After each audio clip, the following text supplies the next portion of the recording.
ladies and gentlemen, esteemed scholars, students, and organizers of this important conference.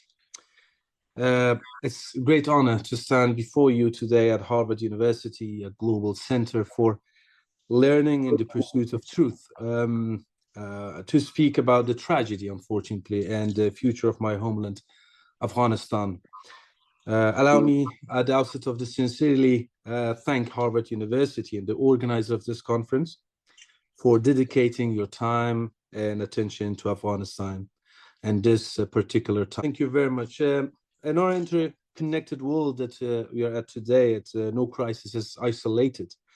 What happens in one corner of the world, indeed, it is going to affect the other side of it as well, and inevitably it affects all of us. I speak to you today at a time when women of Afghanistan entirely have been erased from public life, unfortunately. The schools and universities remain closed to all of the women of Afghanistan. Instead of modern education, extremist ideologies are spreading throughout jihadist and jihadi madrasas and jihadist schools, unfortunately, threatening not only my society and our society in Afghanistan, but the security of the region and the world for now and also for the future. Let me briefly share three key components and three key concerns today. First is the nature of the current crisis. Afghanistan faces a deep and multidimensional crisis, political, security-related, economic, and social, all rooted to the Taliban and because of their rule now and also in the past 20 years, which unfortunately we have lost a golden opportunity of rebuilding our country. But all our resources, the attention of the government, the important investment of the world, both the attention and also the funding, it all went into war against the Taliban because they waged war against the people and against the government of Afghanistan. This extremist group has imposed itself through force and governs through fear and gun today. The Taliban are not indeed a political movement seeking a reform. No, they are a terrorist group which has sinister history and background. Since the withdrawal of US forces and the collapse of the Republic in 2021, they have turned Afghanistan into a safe haven for extremists, a haven for violent extremism, and indeed a prison for all people of Afghanistan. In this dark moment, the National Resistance Front has risen to defend our people. We are committed indeed to universal human rights and to building a democratic and pluralistic Afghanistan where all citizens, regardless of ethnicity, religion, or gender, have equal rights. Second, it's the expansion of terrorism from Afghanistan's sway. Since the Taliban's return to power, Afghanistan has become the operational base for more than 21 terrorist groups. I repeat myself, it is very, very important. Since the return of the Taliban's power and their return to power, Afghanistan has become the operational base, not just where they just seek sanctuary, an operational base for more than 21 terrorist groups and organizations, including Al-Qaeda, ISKP, TTP, and others. Many attacks across the region have been planned from Afghanistan's territory. Recently, you have seen, and it has been proven and has been proved that the recent attacks in Pakistan, it increased since the collapse of the Republic up to 300% since the fall of Kabul and since the Taliban's return. And the TTP, the Tehrik Taliban of Pakistan, has indeed increased their violence against the people of Pakistan, just an example. And the Al-Qaeda today are far more stronger than the Al-Qaeda of 2001. The effort that the Al-Qaeda did in 2001 to attack 9/11, at 9/11 to attack the Twin Tower, it was out of absolute desperation. Today, they have a geography the size of France at their disposal. They do not have that determination, or they do not have that sort of problem to seek such extreme ways to show strength. The National Resistance Front stand alone, unfortunately, in this fighting against the terrorism on the ground in Afghanistan. We carry forward the legacy of those who gave their lives to defend human dignity without external support whatsoever.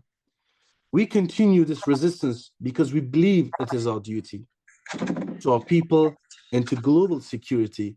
We are not doing it because one country or another is seeking it. We are doing it simply because we believe in our values, we believe in our people, and we are doing it for them. However, this is not just our problem. This is a global one. Hundreds of radical schools have emerged in recent years, training the next generation of extremists, which the world must not ignore this growing danger.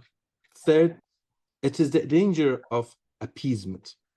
Appeasing the Taliban is a grave miscalculation. It ignores the will of our people for a future free of terror and injustice. And let's not forget that for the past 4 years, the world indeed tried the appeasing policy. Look where it actually ended up. Look where we are at right now and how much things changed inside Afghanistan. Unfortunately, the policy of appeasing or this strategy proved to be a futile attempt, and it must stop at once. The Taliban are indeed not representative of our people. They are their oppressors. They have committed widespread human rights abuses, suppressed women, and carrying out ethnic cleansing in various regions of the country. Afghanistan is a nation made up entirely of ethnic minorities. No single group constitutes a majority. Only a pluralistic, democratic system grounded in citizenship can reflect the will of its people. We are in 21st century. We no longer can live in a system where a decree of a mullah or a scholar or someone that unfortunately no one in Afghanistan has seen or heard can rule. Only the rule of law and a constitution and a democratic government can be something that the people of Afghanistan can accept. We in National Resistance Front have always prioritized dialogue and peace, but the Taliban have refused any political solution. They have chosen war. They have chosen it in the past 20 years, and they have chosen it now. Our struggle is for survival, for a future where freedom, dignity, and justice are not just words, but realities. And our political vision is, alongside our resistance, we are building a political alternative. One of our key efforts is the Vienna process for a democratic Afghanistan. It's an initiative led by the people of Afghanistan working to create a framework for a future democratic state. 5 rounds of this process have been held so far. It reflects the capacity of Afghanistan's democratic forces to organize and to lead. We call on the international community to support these efforts, to stand with democratic forces of Afghanistan and stand with the people of Afghanistan, not with the oppressors. The final appeal, the National Resistance Front and all anti-Taliban forces represent hope in an age of darkness. We understand the responsibility placed upon us by our people, and we carry it with humility and determination. I call on the academic community, policymakers, and thought leaders in the United States and around the world not to forget about Afghanistan. Nearly 40 million live under tyranny today. They should trouble the conscience of humanity. Once again, I express my deep gratitude to Harvard University and all those who made to this conference and all those who actually made it possible. Thank you very much, all of you. It has been an honor to be here. I wish one day to be actually there and to be there in person and to meet you guys. It has been always one of my wills and one of my wishes. Thank you so much.